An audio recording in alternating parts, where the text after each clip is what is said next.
En ocasión del 40 aniversario del inicio de la Guerra de Malvinas, la Universidad Nacional del Sur va a estar emitiendo una serie de cortos, de cortometrajes, llevan por título Malvinas, la guerra en casa, y narran cómo se vivió la guerra desde la experiencia de vecinas, de vecinos de Bahía Blanca y las localidades aledañas. Es una producción del Archivo de la Memoria de la Universidad Nacional del Sur junto con la Dirección de Medios Audiovisuales de la misma Casa de Altos Estudios y fue dirigida por el docente, historiador e investigador José Marcilese, con quien tenemos el gusto de comunicarnos. ¿Qué tal, José? ¿Cómo estás? Juan Igorino te saluda desde el Ágora. ¿Qué tal? ¿Cómo andás? ¿Cómo estás? Bien, muy bien. José, bueno, contanos cómo surgió esta idea tan pertinente, ¿no? En el caso de este 40 aniversario y por ahí sin spoilear, sin contar detalles, contanos un poco más o menos cómo va a ser la dinámica y cuándo y cómo los podemos ver. Bueno, mira, con relación a lo que decías, bueno, esta propuesta la hicimos en conjunto con la Dirección de Audiovisuales, Uh-huh. que es otra dependencia que junto con el archivo depende de la Secretaría de Cultura y Extensión de la universidad. Ajá. Si bien, bueno, la idea surgió un poco del trabajo del archivo, que siempre tiene que ver con recuperar aspectos de la historia de Bahía Blanca, pero bueno, la propuesta la llevamos adelante, bueno, con Celeste Lapar, que es la persona que trabaja conmigo en el archivo, y yo soy el director del archivo, y con Emiliano Ayestarán, que bueno, que se encargó de la edición visual, Ajá. la edición de sonido, que hizo el trabajo empírico de llevarle esta idea que teníamos al plano de estos microrelatos, que no son más que producciones breves, de 4 o 5 minutos. La idea es la idea que tenemos es completar 4, Ajá. que se van a presentar a lo largo del mes de abril. El primero se difunde, la presentación va a ser a través de las redes sociales, a través de nuestra cuenta de Facebook, nuestra cuenta de Instagram y sobre todo nuestro canal de YouTube. Uh-huh. Y la idea es ir presentando uno por semana durante el transcurso del mes. Bien. Y con la intención, bueno, esto surgió porque, bueno, ya desde el año pasado nos planteamos, bueno, qué podíamos hacer en relación al aniversario a los 40 años que se aproximaban del inicio del conflicto, como bien vos decías. Sí. Y entendíamos que iba a ser un momento donde se iba a replantear, donde se iba a repensar el tema Malvinas, si bien cada 2 de abril genera una instancia de reflexión. Claro, Es pero habitual que hay años que por ahí la reflexión es más intensa, interpela más, y hay años que por ahí pasa más Claro, desapercibido. exactamente. Sí. Los 40 años sabíamos que iba a ser iba a concentrar la atención de los medios, de la gente en general, con relación a este tema. Por eso nos planteamos ya desde el fin del año pasado, fuimos pensando en una opción y entendíamos que armar o contar o analizar o pensar sobre lo que había ocurrido en el conflicto en Bahía Blanca era una buena manera de informarse un poco de lo que habitualmente se hace con respecto a Malvinas, que es entrevistar básicamente a quienes, a excombatientes o bueno, a personas que estuvieron vinculadas desde el punto más directo al conflicto, digamos. Claro. O bien a sus familiares, pero bueno, buscamos corrernos un poco de ese, porque entendíamos que si bien no es una perspectiva agotada, pero que es una perspectiva que ya ha sido transitada por infinidad Sí, para no caer siempre lo mismo, claro. Digamos, si ves, a veces se toman elementos nuevos o se entrevista a gente que no ha sido entrevistada, pero bueno, creíamos que esa era una vía que estaba muy transitada, y bueno, optamos por esta otra, que es la de recuperar un poco de la memoria colectiva local, los recuerdos sobre Malvinas. ¿Por qué Bahía Blanca? ¿Y por qué esa perspectiva? Pues bueno, Bahía Blanca, al igual que buena medida de las ciudades del sur del país, Sí. Bahía Blanca, bueno, es un lema que se olvidó un poco, eso de puerto y porto del sur argentino, pero hasta hace unos años esa frase estaba muy presente. Sí, Bueno, sí, y claro. con relación a Malvinas eso fue muy palpable, porque Bahía Blanca, al igual que la buena parte de las ciudades del país, del sur del país, fueron los ámbitos donde se generaron acciones diferentes al resto del país. Un caso clásico es el de los oscurecimientos.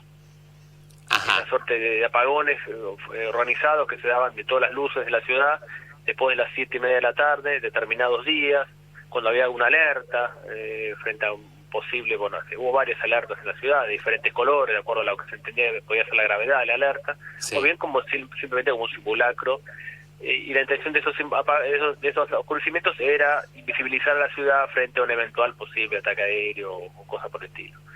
Esto daba lugar, bueno, a que todas las viviendas tuvieran que ser oscurecidas, no podía salir ninguna luz del interior de las viviendas, se apagaba el alumbrado de las calles, los negocios cerraban, la vida nocturna básicamente quedaba totalmente obturada por esta necesidad de apagar absolutamente todo.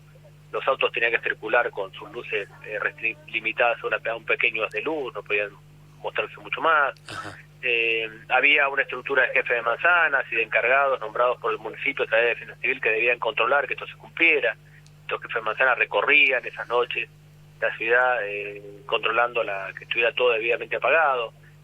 También en las escuelas había simulacros de evacuación y de acciones que tenían que ver con preparar a los alumnos para desalojar el edificio rápidamente frente a un eventual posible ataque. Y esto, José, vos decís que sucedía en Bahía Blanca y bueno, obviamente las ciudades más al sur, más cerca del territorio en conflicto del teatro de operaciones, pero no sé, en Mar del Plata, en Tandil, en Olavarría, en esas ciudades esto no sucedía, o sea, Bahía Blanca... Mira, desconozco puntualmente eso, hay algunos estudios hechos que para Comodoro, para Garrido Gallego, que los he leído, hay un trabajo hecho sobre Bahía Blanca también, hecho por Andrea Rodríguez, que es una investigadora que era de Bahía Blanca, ahora está en Comahue, es investigadora de CONICET también, que tuvieron en cuenta esos aspectos, pero desconozco lo ocurrido en otros distritos de la zona de la provincia de Buenos Aires. Sí, puntualmente creo que se concentraron en algunos distritos del sudeste de la provincia y sobre todo en las principales ciudades del sur del país. Y esto, digamos, tenía un objetivo que, como bien vos decías, tenía que ver con el oscurecimiento para que la ciudad no sea detectable ante un eventual ataque.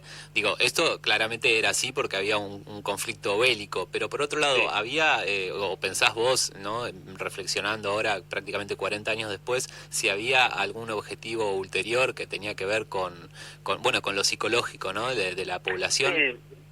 Yo creo que iba más por ahí, por realidad funcionalmente oscurecer la ciudad no tenía demasiado sentido si vos querías evitar un posible ataque o evitar que sea ubicable del cielo. Eso puede haber sido un recurso útil en la Segunda Guerra Mundial, claro, pero no a fines del siglo XX.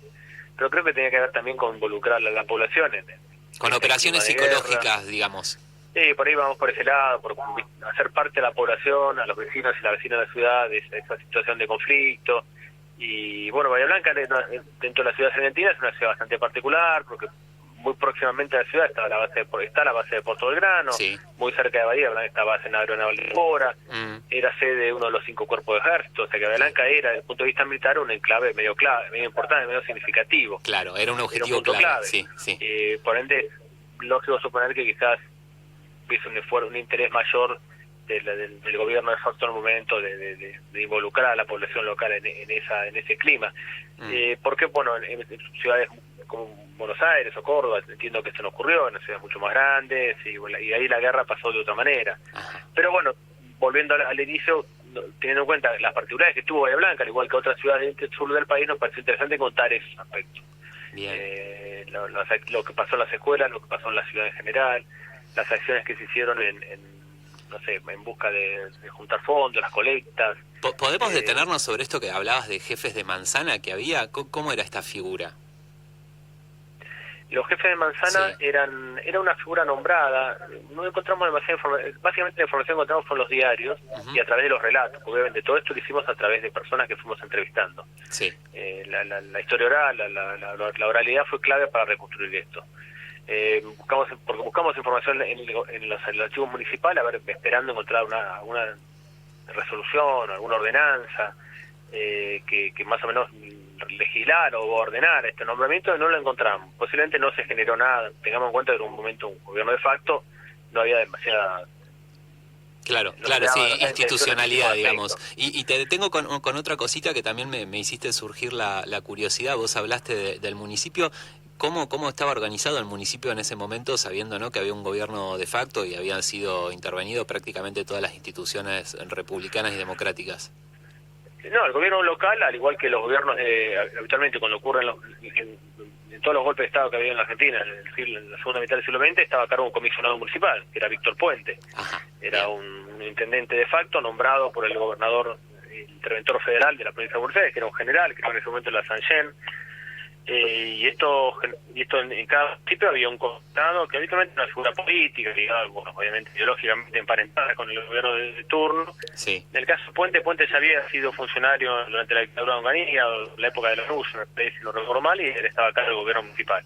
Ajá. Y fue el gobierno municipal, a través de Defensa Civil, la que se encargó de designar a estos jefes de manzana, que eran vecinos, muchos de ellos eran fomentistas, eran personas más o menos conocidas del barrio, que se involucraban y bueno, y querían colaborar en esta situación.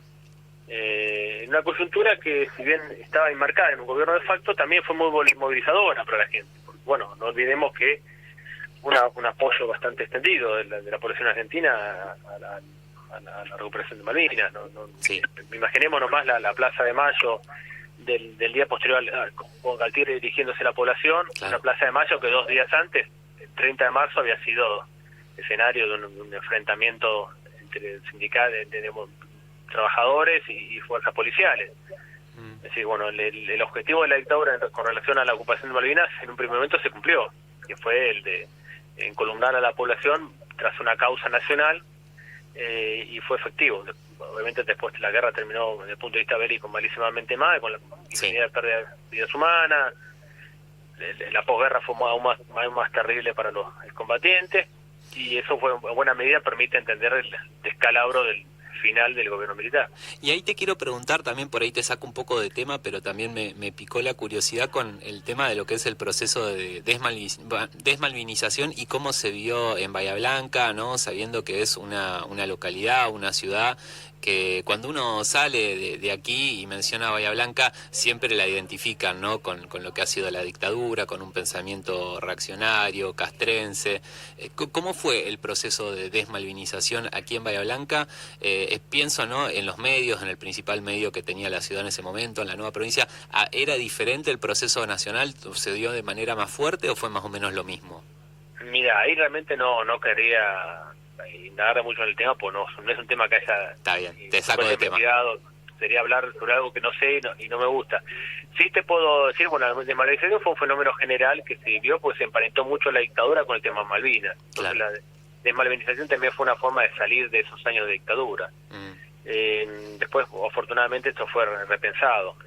Sí recuerdo un relato, algo que me contó un excombatiente hace poquito, si bien lo que estamos haciendo ahora no tiene que ver con excombatientes puntualmente, Sí. pero a raíz de una actividad en la universidad pude charlar con uno de ellos que está en el centro de excombatientes, y me contó que uno de los aniversarios de Malvinas, el primero, el segundo, poco después del conflicto, había un acto en la plaza de Rivadavia y había un cartelito pegado en un árbol que decía abajo, una rayita flechita, decía excombatiente. Como que se juntaron ahí, pero en realidad esa precariedad muestra un poco la falta de consideración respecto de ellos. Claro. Que se juntaron ahí un poco, digamos, de una manera tan precaria, y se indicaba dónde estaban los excombatientes, aún cuando en una época donde todavía quizás no había organizaciones que los reunieran y donde el Estado realmente no había tenido todavía la debida consideración respecto del esfuerzo que habían realizado. Es un pequeño detalle, pero por ahí pinta un poco cómo fue ese primer momento de esa desmalvinización en Bahía Blanca. Bien, sí, es una postal que lo muestra. Bueno, José, ¿podemos repetir cuándo y dónde vamos a poder ir viendo estos cortos que van a emitir desde la universidad? Mira, estos microrelatos los vamos a ir subiendo, son breves, son de 4 y 5 minutos. El primero lo vamos a subir el sábado, que tiene que ver con los medios de comunicación en Bahía Blanca en ese momento. Hablan algunos periodistas que en ese momento trabajaban en los medios locales, que cuentan un poco cómo fue la circulación de la información en ese momento. Uh-huh. Y después los iremos presentando uno por semana a lo largo de abril.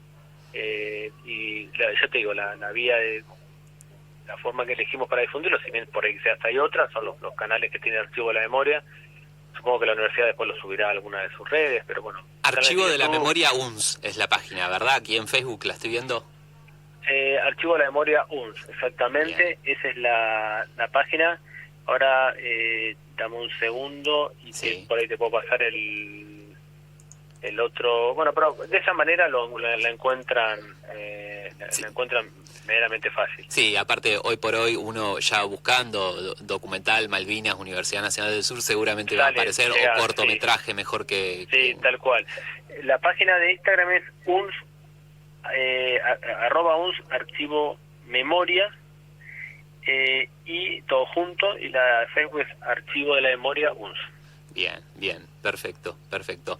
Bueno, José, muy amable, muchísimas gracias por tu tiempo y felicitaciones por este trabajo que la verdad que me parece muy pertinente, todo lo que tenga que ver con un ejercicio de recordar lo que es Malvinas y especialmente lo que es la historia de Bahía Blanca, la historia reciente, que muchas veces no hablamos de esos temas, y yo escuchándote a vos ahora me doy cuenta que siendo nacido 3 años después del inicio de la guerra, en 1985, hay montones de cosas sobre eso que sucedió aquí en Bahía Blanca que no conozco, así que espero ansioso el sábado para ver el primer corto.